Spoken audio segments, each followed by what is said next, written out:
Hello, dear soul family. Welcome to the Meditation Mama podcast. I'm your host, Lyndsey, mama to 3 highly sensitive and intuitive children, and founder of the Meditation Mama Company. On this show, we talk about spirituality, parenting, motherhood, personal growth, intuition, and shifting old paradigms so that you can live your most authentic, soul-aligned life. Each month, I also release special guided meditations and channel transmissions that open your heart, expand your consciousness, and soothe your nervous system.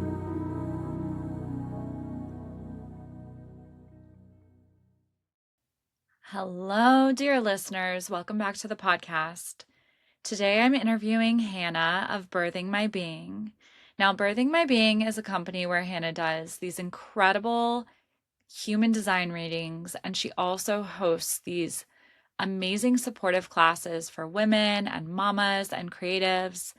She has this heartfelt blog on her website that when I first read it, I just felt so connected to her, and her vulnerability had me tearing up.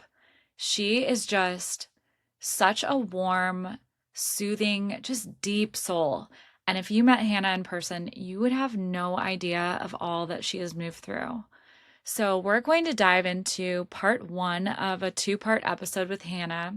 This episode is all about Hannah's 7-year journey with anxiety and depression and perfectionism and eating disorder, all as a teenager. Just navigating that as a highly, highly sensitive teenager, and really how she woke up and began her holistic healing recovery. And shortly after that, as she was waking up to feeling emotion again and body connection and just finally feeling safe and finally feeling like she was getting to know herself, Hannah became pregnant. So we talk about Hannah's pregnancy journey, and we also dive into just listening to your body's needs and surrendering in pregnancy and motherhood, and this incredible magical transformation that motherhood allows for. And after I finished editing this episode, I realized that we didn't dive as deeply as I would have liked into how to heal your relationship with your body, because this is something that I have been moving through for the better part of motherhood as well.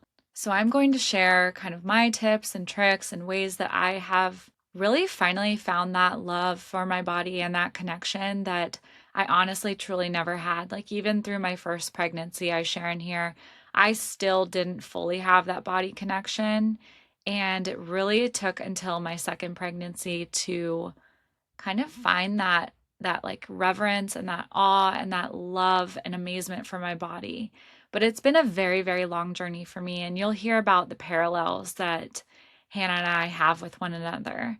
So let me know what you think. I'm just so excited for this episode, and I'm going to release a companion meditation, and it's called the Forgiveness Meditation, and it's based on the Ho'oponopono prayer. And the Ho'oponopono is an ancient Hawaiian prayer that simply means to make things right. It's so simple, but it's so powerful, and I have actually used that as a way to heal my relationship with my body. But you can also use it in any other way. You can use it to heal your relationship with another person. There's so many uses. So I'm going to share this meditation that I created that for me was actually really the catalyst into creating more meditations, because this one just poured through me one night at 9 o'clock. And after that, I was hooked. I was like, I'm ready to let my creativity flow in terms of creating meditation. And I know this needs to be heard. I know there are other people who can use these meditations to heal, because I was kind of just keeping them to myself at that point, just for fear of how would it be received. So anyways, I will be releasing the forgiveness meditation sometime in this next week. So if you are healing your relationship with your body, I highly, highly recommend using it for that. And without further ado, we will begin with Hannah of Birthing My Being. Today, I have with me Hannah. Hannah is a mother. She's a creative visionary, and she is a quantum human design specialist. She also has the most beautiful, vulnerable blog on her website that I just adore, so I have to throw that out there. Hannah uses her gift of seeing the substance of the soul to initiate others into a life that is just more aligned with their higher purpose and with peace.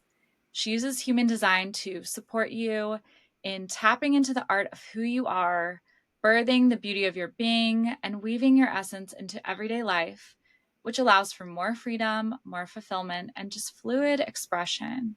So thank you, Hannah. Thank you so much for being here on this Friday. I'm Welcome. so excited to be here with you. Thank you for having me. And I'm really just grateful to open this conversation and have a chat with you today.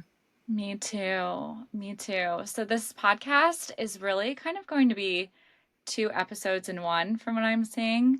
We are going to Mhm. dive into Hannah's journey with both her body and then into motherhood. She has a 7-year-old daughter. And we're Yes. also going to dive into, of course, all things human design and how it can support you and better understanding your children as well. So let's start with your journey with your body, and maybe that touches on your spiritual journey as well and how it Mhm. led you into motherhood. Yes, I would love to start here. Mm. So, right, it's just like how connected your body is with your spiritual journey, right? Mm-hmm. There's no space there. It's very much intertwined. And for me, my journey began really when I was really a young girl and learning how to, or trying, I guess, to be here and trying to be just even in my body and as an emotional feeler, sensitive child. And um, when I started developing, I struggled with an eating disorder from the time I was like 14. And that was really like a 7-year cycle for me that led me into just a lot of deeper and deeper disconnection, I guess you can say.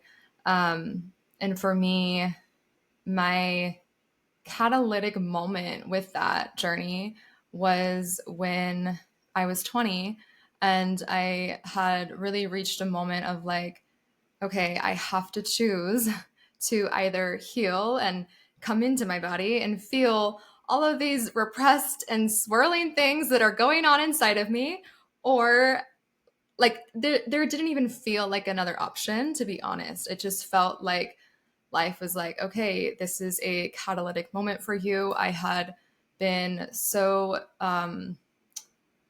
just even on so many medications and had so many labels of depression, anxiety, and as a young girl trying to navigate life, figuring out, well, who am I outside of all of these labels?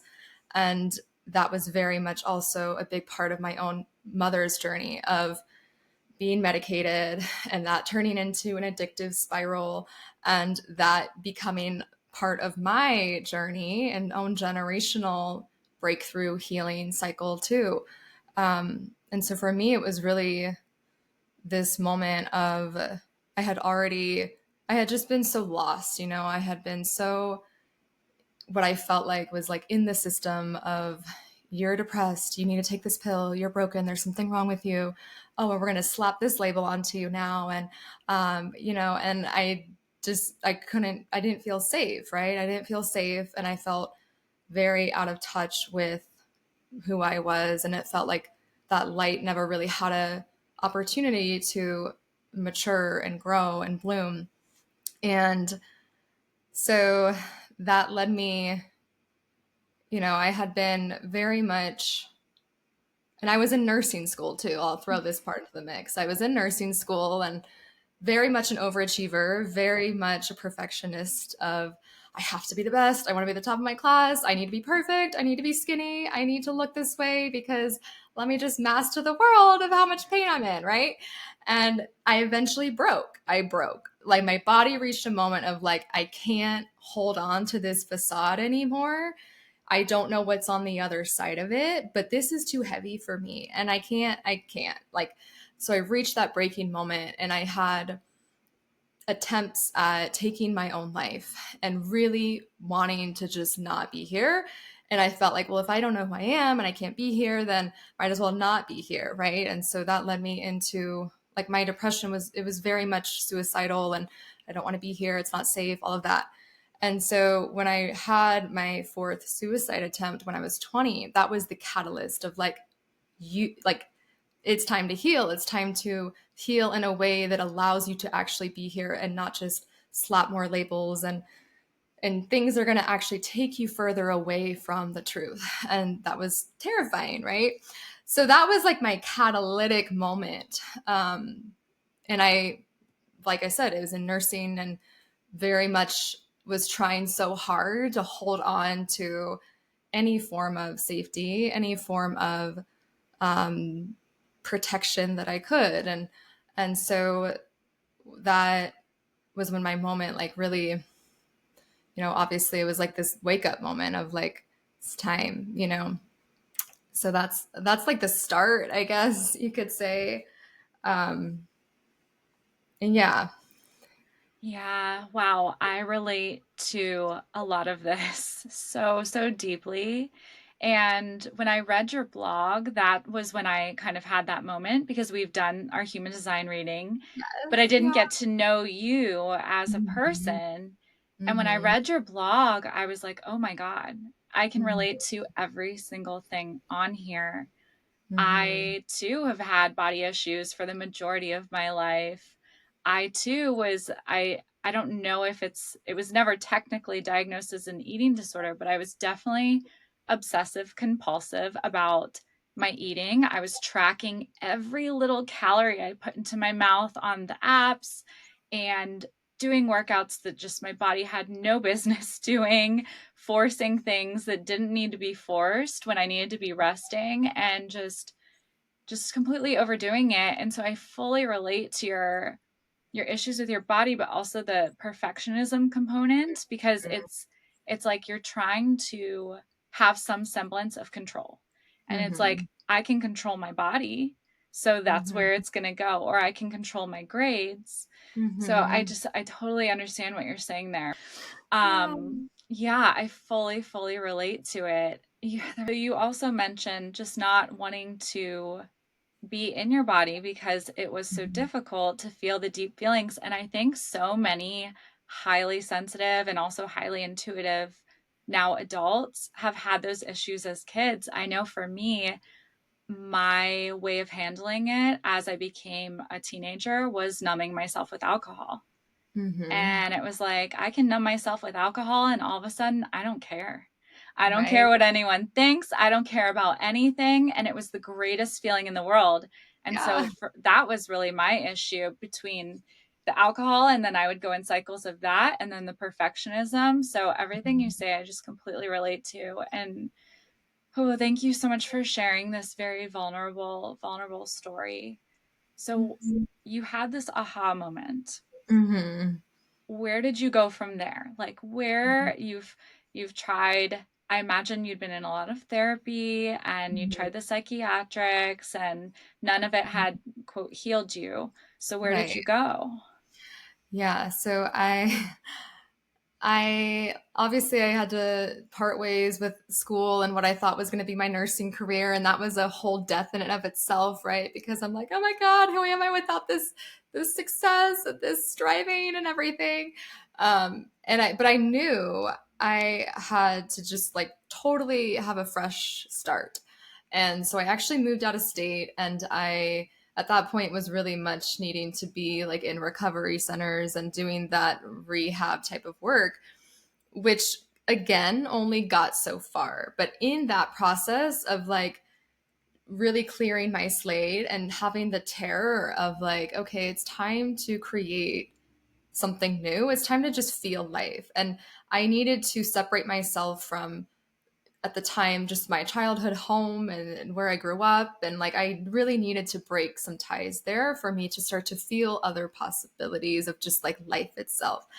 And so for me, that, looked like just recovering. And again, that took me into this really where it started to feel, honestly, coming off of a lot of medications and substances, and even just trying to eat again and learning how to do all that, there started to be this magical spark that I felt again, which was beautiful, right? I'm like, oh my God, I feel my body. I could feel like life, the world around me a little bit. I feel like I would start to gravitate towards things that I actually loved, whether that was music or writing, or and just this slow, very gentle waking up process. And that also led me into, yoga and connecting to my body in that way. And really just this, and I started studying nutrition and holistic nutrition and coaching, all these things. And like, as I'm healing and just coming into my own body, and that felt to me like, again, it's just like scratching the surface feeling of, okay, I'm feeling the deep feels, I'm processing these memories, I'm healing and forgiving my family, and pieces of that, because I think too that's such a powerful piece of the motherhood journey, is creating those parts where we can forgive our own upbringing and the own concoction of energy and conditioning that we are bred from. And like, my mom had a very similar path as me of like, eating disorder, addiction, depression, labeled, right? And so I knew that my healing was really tied to hers as well. Mm, yeah. Wow. So okay, so you start studying holistic nutrition, which as you're saying that, I'm thinking, yes, of course, you want to turn your pain into your purpose. Like that's Mm-hmm. so beautiful. And I can fully relate to that because I went through crazy postpartum anxiety with my first. And by the time I had my second, I was thinking the same thing, like, how can I turn my pain into my purpose? And so I actually became a postpartum doula because I said, if Mm-hmm. I do that, I can help these women and they won't have to go through what I went through. So Right. it's interesting all the parallels that you and I have. Yeah. So where Mm-hmm. did you go from there? Because I know that you mentioned that your daughter, your pregnancy came along Mm-hmm. not that long after you had Right. healed from your eating disorder or were still Mm-hmm. healing. Right. Yeah, it's really interesting. I have been in about like a year of like it's like, in some ways I feel like I was 1 year old, because I'm like, I've been in my body a year. And I had been like in a year of recovery and off of all substances, medications, everything. And I so that is when I got pregnant. And I just knew, like, in that moment, I just knew that that was like the next level of all of this for me. And I also vividly remember a moment of like picking up these jean shorts and looking at them and being like, oh, these are so cute. Like, I wonder if I should go back to me trying to be skinny all the time. Having this moment of like having this thought of, should I go backwards? And literally, like, within a week, that's when I found out I was pregnant. And it just felt so clearly that the universe and life was like, there's no turning back. That timeline is done. Like, you can't return to these ways of just cycling through pain and kind of not venturing out into authentic territory. And so my pregnancy was very much about, okay, how can I, it just felt like the time to even touch even deeper the truth that lived on the other side of all of those habits, of all of that numbing, of all of that running. And that really looked like meeting and discovering new, and maybe for the first time, even the truth of who I was. Do Yeah. you feel like looking back, is there a part of you that feels like your daughter's soul helped spark your healing? Because that was the first thing that came to my mind as you were Mm-hmm. telling me this, is that such an interesting timeline. And Mm-hmm. perhaps she needed to come in at this time. And so she was like, all right, mom, it's time to Yeah. get going on your healing. Yes. Yeah, absolutely. And um, that, like, it brought me even deeper into connection with life. And I felt like even just the moment that the mother becomes pregnant and is carrying this soul and carrying this light that is really illuminating so much, right? And that's why I feel like people get the morning sickness and all the symptoms and all of these weird, strange things that are happening.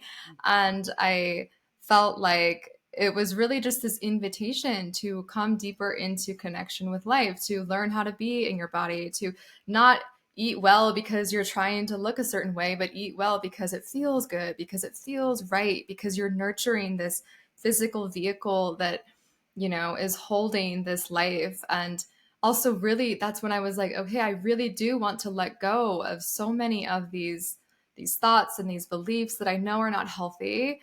And it was such a like process of surrendering over and over again to that.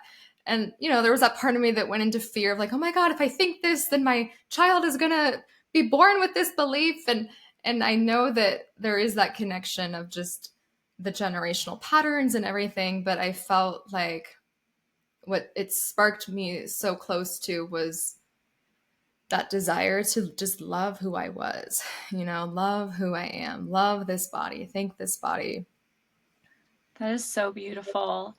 I truly did not did not get that in my first pregnancy. I would say it took me until my second pregnancy to finally have that love and that reverence and just that Mhm. awe for my body and all that it could do. My first pregnancy, I was still fighting everything because I Mhm. had it in my head I was going to be the mom doing, like Orange Theory my whole pregnancy and just so fit and Right. just get it back like that. And I gained, I think, 10 pounds my first trimester. Mhm. Everyone else was losing weight and I was gaining weight. And I was panicking about it. I was like, Mhm. why am I so hungry? What is wrong with Yeah. me? And I was just fighting it. And then by Mhm. my second trimester, I had all of these crazy issues because I was trying to do all these workouts that I shouldn't have been doing. My hips were misaligned, my pelvis was shifted. I was walking all funky and I had to go to the chiropractor like 3 times a week. And that was my final, okay, I need to surrender. I need to Yeah. stop fighting my body, stop berating my body. It's doing Mhm. incredible things by housing my beautiful little boy. And I finally started to become more in touch with my body. But that's amazing that you were able to have that experience from your first pregnancy because it really didn't sink in for me till the second one. And now I'm like, oh my God, our bodies are so incredible. And I thank my body almost every single day, but wow, it took me a really, really long time to get there. So that's amazing that you were able to, you must have done such intense healing in that Mhm. year to get there Mhm. so quickly. So yeah, just as you're sharing your story of all of these thoughts and projections that we think it's going to be like or we think it's going to have, and then once life starts actually setting those in pregnancy, and you're like, my body is changing, and it is that constant surrender. And I think there is a lot of that grief at the same time that's just preparing for the birth of the child, because we're kind of grieving our own bodily changes as we're growing a baby, but we're also grieving that sense of control. We're grieving that sense um, of holding on to things that might have been fulfilling us, but not really serving the truest part of ourselves. And that's all in preparation for, I feel like, the birth of the child, and then also just the whole motherhood experience in in general. you know. 100%. Yeah, I feel like motherhood is it's all about surrender and just flowing. You never know what you're going to get day to day. And every time I remember saying this with my first, it was like every time I nailed down a stage, he would change. And I was like, "Wait a minute. Okay, back to square one." And it's still like that in some ways. I mean, you never know when your child's going to be sick and all of a sudden you're not working all week because they're home laying on your chest. Like there's Right. always going to be something you have to surrender and flow with. And that I agree. That was definitely my biggest lesson with my first pregnancy. And also for me, I had been fighting my body for so long and just not listening to my body and just doing what I wanted to do to keep it as skinny and, Right. fit in quotations Mhm. as possible. And it was really interesting that first trimester. I had been a vegetarian for a really long time. And I looked at my husband one day and I was like, I need a meatball. And he looked at me and he goes, he had never seen me eat meat. And he goes, Who are you? And I'm like, I don't know. Yeah. I feel like I need meat. And so that was really my first experience in a really, really long time, starting to Yeah. listen to what does my body need? Right. Okay, finally by the third trimester, my body desperately needs rest. I'm going to have to scrap my to-do list and just Mhm. rest on the couch all afternoon. Mhm. And yeah, it's just the beginning of surrender is lesson number one as a mother. Yeah, and so much slowing down too, like Mm-hmm. of just having to, not push past what your body is signaling to you, which was a huge retraining for me, having been so hyper masculine driven. I need to keep going at all costs and I can't stop, right? Until I break.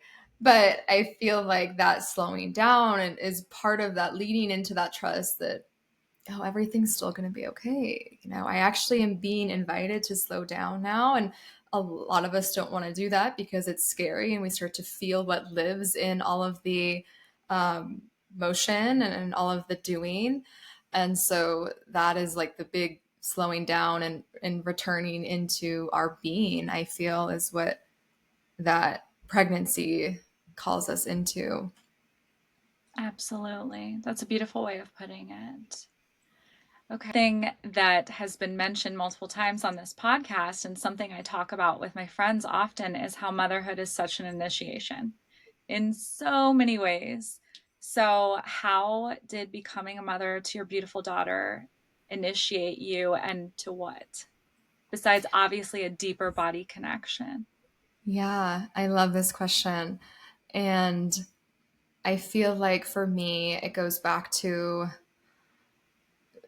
me being pregnant and just feeling the light of my child and knowing that that was waking me up and sparking things into my awareness that I fully didn't even have like a sense of where this is all going to go. But one thing that really came to me so clearly was birthing my being. And those words came to me, I think I might have been 6 months pregnant. And I was like, what does that mean? What does that mean? And at the time, I was writing a lot again, and that phrase came to me, and I felt like as I was, you know, in the process of bringing life into the world, I was also bringing so much life into my true self, into Hannah, into who I came here to be, in that experience of birthing a child, which is a light, which is a soul, which is pure essence into form, was this initiation of bringing more light and awareness into who I truly was. And I felt like that came to me with such a sense of a mission and a purpose because I knew that I was still in a very vulnerable state of healing and coming into form, coming into my body and everything. But I feel like as mothers, we also go through this birthing process of not only becoming a mom, but I feel like also becoming who we are meant to be as a soul. And I think the same way that we have our children in womb and we also go through this void process, I think, when we're becoming mothers of, well, who am I? Who am I outside of the role of being a mom? Who am I outside of even what I might call myself at work or with my partner or whatever? It is such an awakening process.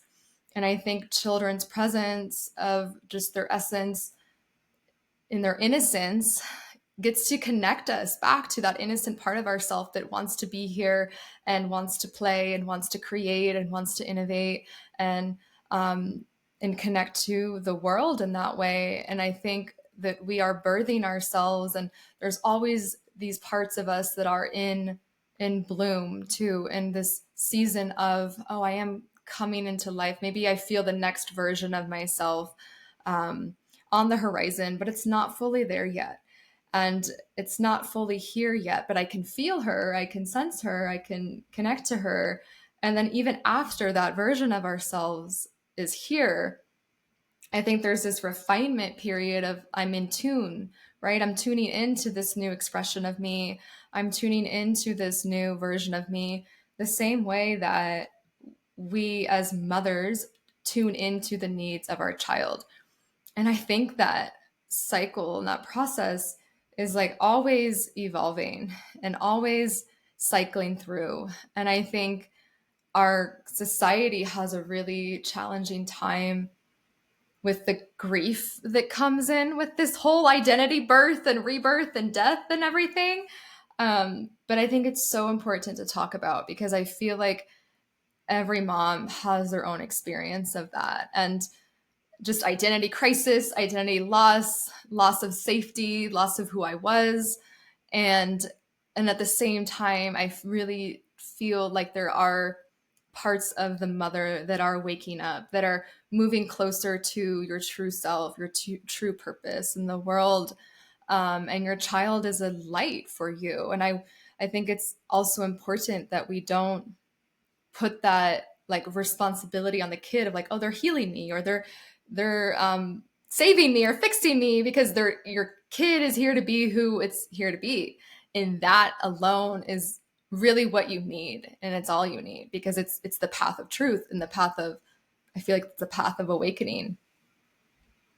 Yes, I couldn't agree more. And somebody asked me recently on another podcast, she hasn't had children yet, and she said, what advice would you give to new moms or to pregnant women Mm-hmm. or women that want to become moms? And without hesitation, the first thing that popped in my head was just what you said.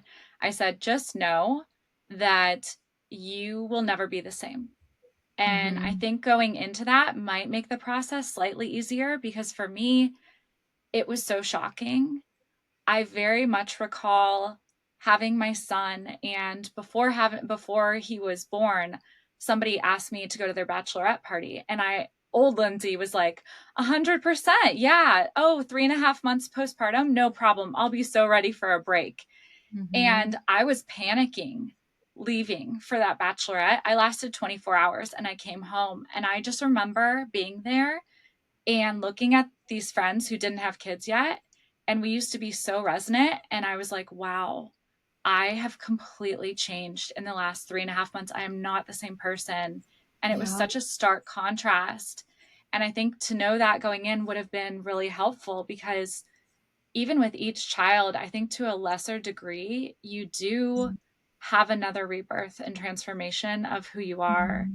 And yeah, that Mm-hmm. identity crisis is so normal. And I think it needs to be talked about more. Mm-hmm.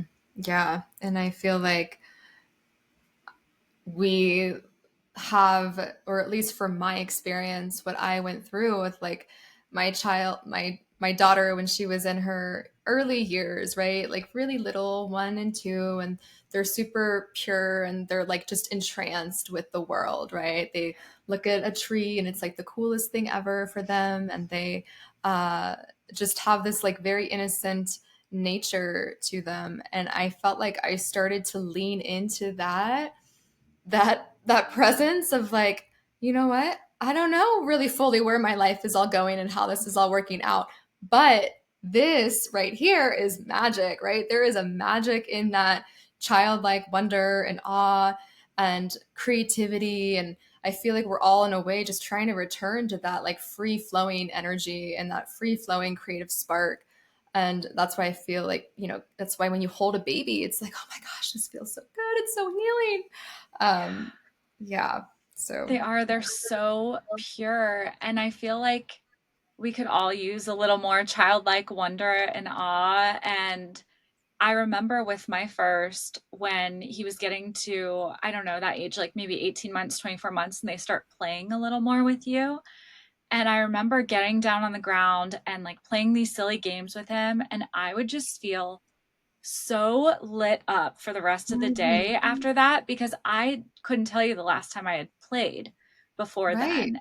And now it's very much a part of my day to day, but I just remember those early stages with him and just being like, wow, I really miss this. Like, I really miss just being silly.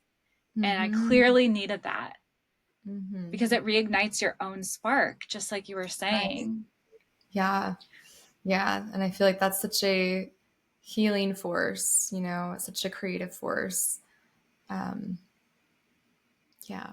And I'm not sure if you mentioned this or if I just missed it, but Hannah's company is called Birthing My Being. So I Mm-hmm. didn't know the story behind that. That is incredible. And I love that it was just given to you 6 months postpartum. So that is it for part one of our interview with Hannah. But I want to share some of the tips and tricks that I've used to really heal my relationship with my body. Like I said, I used to be extremely harsh on my body, and I was not listening to what it needed for so many years. I was just letting my ego run the show there. Sometime around my second pregnancy is when I really felt the call to heal this relationship. And I heard someone say, look at your body as if it is your life partner. How would you treat it then? And that really, really stuck with me because I had been so harsh to my body. And of course, why would it want to work with me when it didn't feel safe the way that I was just berating it in my mind all the time and not listening to its needs? So when I looked at my body as my life partner and just kind of reframed it in that way, it just that simple phrase honestly changed everything for me. And that was sort of a catalyst to healing this relationship. So I began to work on like more of a body connection. I started doing yoga again, which I'd really fallen off of. I feel like that really gets you in your body. I started really listening to my body's needs. And instead of saying, like, okay, Monday is the cardio day, it's like, let me tune in. Okay, what is my body calling for today? What does it need? Maybe it doesn't need a workout at all. Maybe it just needs a walk in nature. And I started doing that. I started also listening to when my body wanted to eat versus putting it on a schedule and how it felt. Like I would really tune in after I ate something. Like, how did that make me feel? Because I'm definitely one of those people where that certain foods really, really affect my stomach. I'm so sensitive. My body is just so sensitive. And I would just eat things like cheese, for example. I would eat so many types of cheeses, like, oh, well, I'm just going to suffer through instead of listening to how that was making my body feel. And so I started, I guess, tuning into my body intuition in a sense and really cultivating that connection again and that trust so that my body felt safe with me as kind of, the captain of the ship.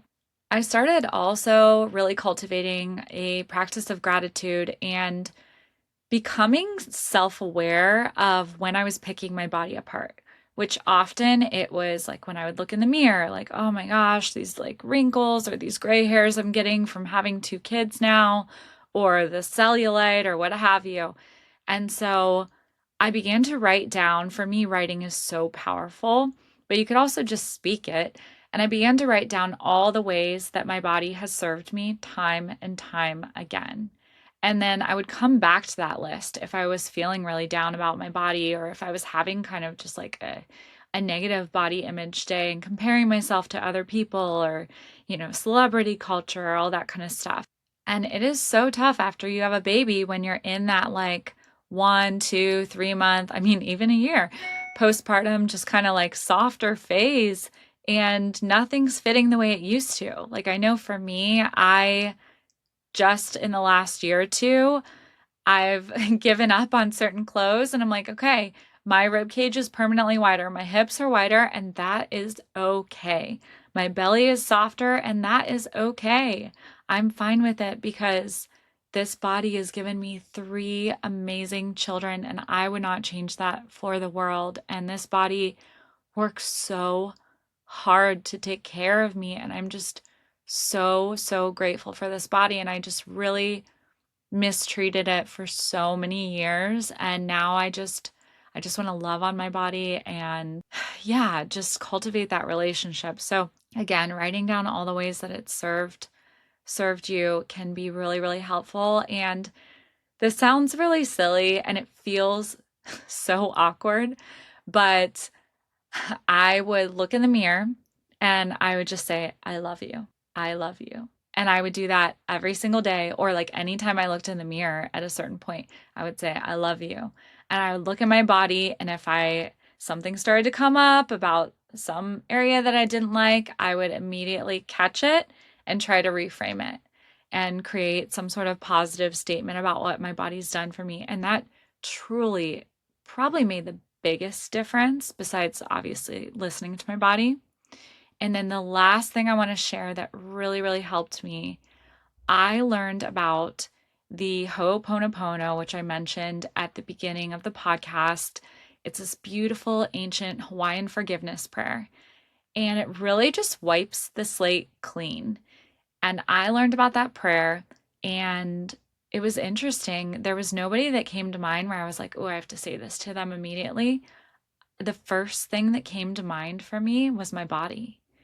And so I would just say it to my body over and over and over, and it really, really shifted the energy. So I highly recommend using that as well. It's a journey, though. I mean, I had my second child, she's 4.5. And so I'm 40 years old. I spent the majority of my life hating on my body. I'm still working on it many days. And it truly is it's a journey. And I also want to let you know that if you go on my website, themeditationmama.com, I actually send you a link to a free meditation when you sign up for my newsletter. So this meditation is the self-love meditation, which feels just so perfect for this episode. So sign up for the newsletter. I promise I don't send too many emails, and you will get the self-love meditation link right to your inbox. So let me know what you thought about the episode today and how it resonated, how it landed for you.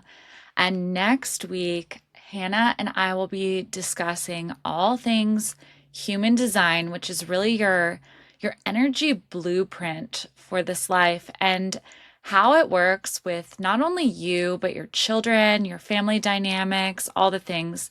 She has so many nuggets of wisdom to share.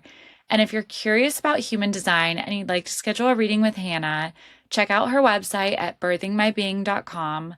As I said before, her beautiful blog is on there as well, and she has some other really incredible group offerings. So you can also find her on Instagram at birthingmybeing, and we'll see you next time.